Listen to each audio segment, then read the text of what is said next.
O que aconteceu ontem foi uma tragédia, né? A gente acabou perdendo um artista, um ator e, acima de tudo, uma pessoa incrível.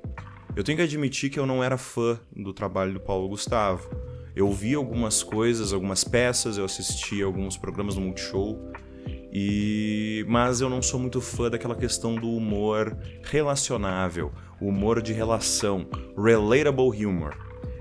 E era mais ou menos grande parte da questão do humor do Paulo Gustavo, ele utilizava esse tipo de coisa, e como eu já não sou muito fã, acabava que eu não assistia muitas coisas dele. Mas o que é essa questão do relatable humor? O que é esse humor que a gente relaciona a nós? Basicamente, esse humor é associar alguma coisa padrão do dia a dia das pessoas com o humor, para que a maior parte das pessoas consigam se relacionar.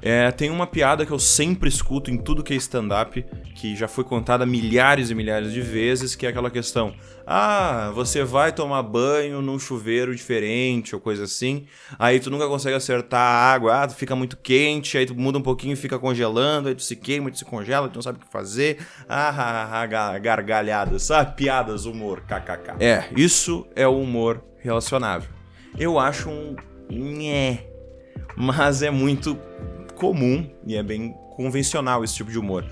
Muitos stand-ups aqui no Brasil são basicamente isso. E eu não consigo ver graça nessa questão, né? Talvez também tenha alguma coisa a ver com autismo aí no meio, mas é a questão que eu vejo que a piada termina no ponto que é relação. As pessoas já passaram por isso é engraçado. E não é bem assim. Porém, né, agora fazendo gancho pro Paulo Gustavo, ele ia além disso. Por exemplo, em algumas peças que eu vi dele, por mais que eu não goste muito dessa questão desse humor, ele fazia teatro muito bem.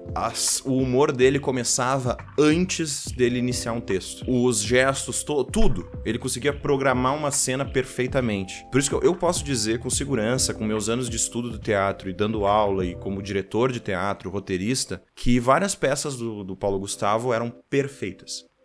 Eles tinham todos os quesitos que significa teatro. Eram teatro, literalmente. Se tu quer entender um pouquinho melhor o que é teatro, vai tentar procura no YouTube alguma peça dele, alguma coisa mais antiga. A mais famosa dele, que se tornou filmes e tudo mais, A Minha Mãe é uma Peça, ele iniciou em 2006. Faz anos que ele vem perfeccionando isso aí e moldando, lapidando esse teatro dele. E se tornou algo fenomenal. Eu não gosto do estilo do humor, mas eu aprecio muito a obra de arte que ele criou. Ele passava perfeitamente o sentimento que ele queria passar com a voz dele, com os gestos, com todo o movimento corporal, com mímicas, a atuação, e aí dentro do próprio texto, né? Era inteligente, era condizente, ele tinha um humor que encaixava para vários níveis de pessoas, algumas pessoas pegavam até um certo ponto, e aí ele ia mais fundo em alguns pontos. Ele era muito bom na questão da roteirização e da peça em si. O grande lance é que ele ia além do humor relacionável, ele ia além dessa questão de as pessoas passam por isso. Eu acho que essa é uma palavra que pode descrever bem a arte do Paulo Gustavo, que era ir além. Eu sei que existem muitas pessoas dentro do meio artístico mesmo que diminuem essas questões de peças de humor, que não gostam dessas questões, que acham que é uma forma menor de arte. Eu não concordo com isso em nenhum ponto. E vendo as peças do Paulo Gustavo, é só mais uma confirmação de que o humor é muito além do que parece. Com aquilo ele consegue movimentar pessoas, consegue ensinar coisas, consegue passar as ideias de uma forma leve, caricata e simples que todas as pessoas conseguem entender e absorver alguma coisa. É triste o que aconteceu, o que vem acontecendo, né? A negligência e até pessoas que ignoram e vão contra a realidade, a falta de empatia. Isso acabou gerando e podando muitas pessoas e muito potencial. O Paulo Gustavo teve esse potencial dele podado agora, né?